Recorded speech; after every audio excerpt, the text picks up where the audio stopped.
In this video, we are going to cover an ETL project using Sparkflows and Snowflake to process patient claims data. First, we will cover how to extract the data from various sources and migrate the data to Snowflake. Then we will clean and perform data quality checks to find deficiencies in our data. And finally, we will cluster our data using machine learning and conduct data analysis using dynamic reports and analytical apps. Our goal is to be able to detect and predict fraudulent claims. First, we will start with our data migration. We want to pull data from two different sources, which we can do in one workflow. Here we are pulling data from the machine itself, and next we are also extracting data from a MySQL connection. We are then processing this data, merging it together, and then writing to Snowflake, finally storing it in our data warehouse.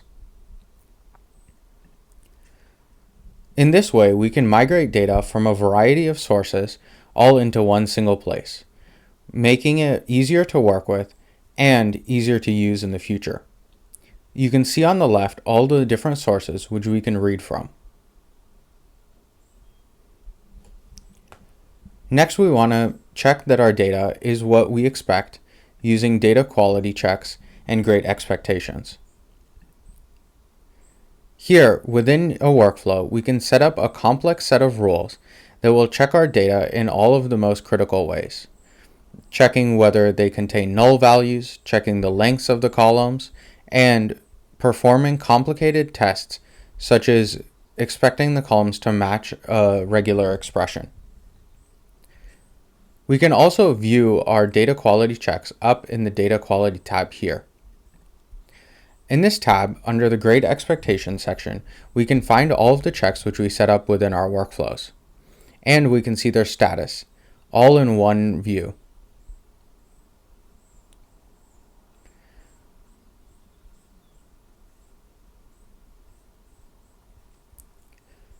Next, we will take a look at our clustering workflows. Now that we have migrated our data to Snowflake so that it is all in one data warehouse, and we have checked that the data is what we expect, we can now begin our machine learning modeling. To do this, we can use the k-means clustering method. All machine learning can be used in Sparkflows within the nodes and within workflows themselves, with no need for additional complex setups. If we want an easier and even faster way to model our data, such as to detect fraudulent claims, we can use AutoML. In this case, we are using H2O's AutoML. Here, from within a node, we can select our label column, along with our feature columns, and any columns which we want to be made into categorical variables. Finally, we can provide a path to store the model, and we can change some of the hyperparameters surrounding the model, such as which algorithms to test, your max runtime to maintain good performance, and your stopping metrics. We can take a look at this model in an execution here. First, the AutoML determines which features are the most important, and then it successfully ran multiple models. In this case, it selected our gradient boosted trees method. Here we can see it also prints out a leaderboard showing some of the important metrics of the model, along with a model summary and the model path. Here we can also find a model summary that shows all of the hyperparameters that were used and their various configurations. So this way we can easily identify the model in the future and reuse it. Using AutoML is a great way for businesses to speed up their modeling time. Often it is trial and error within the modeling space that causes time delays between when a model or a data set is first created and when the finished model is put into production. Using AutoML, we can drastically reduce the amount of time it takes to build the models.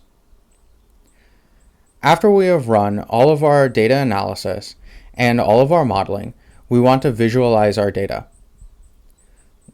To do this, we can also use our data warehouse, reading from Snowflake here, And we can create graphs and charts surrounding our data with the most critical information.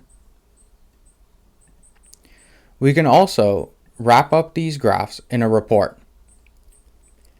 Here, these reports are tied to the execution of workflows. So when a workflow is done, the reports are dynamically regenerated and updated for all users.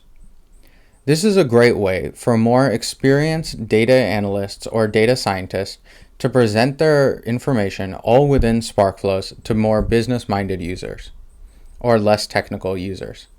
Here they can view the output of your work and all of the visualizations that you create in a single space without having to run any workflows by themselves or with any experience needed. If we want to dynamically change what appears in our workflows or in our data visualizations, we can also use analytical applications. These provide a way for data scientists or more technical users to create a configurable UI so that other users can easily change what they want to see in a chart, and they can then dynamically generate the information themselves. Here, the workflow will be run directly below the analytical app, so there is no need to move to any other page or section of the machine.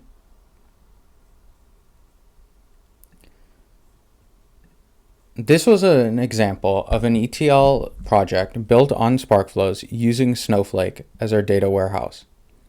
Thank you for listening.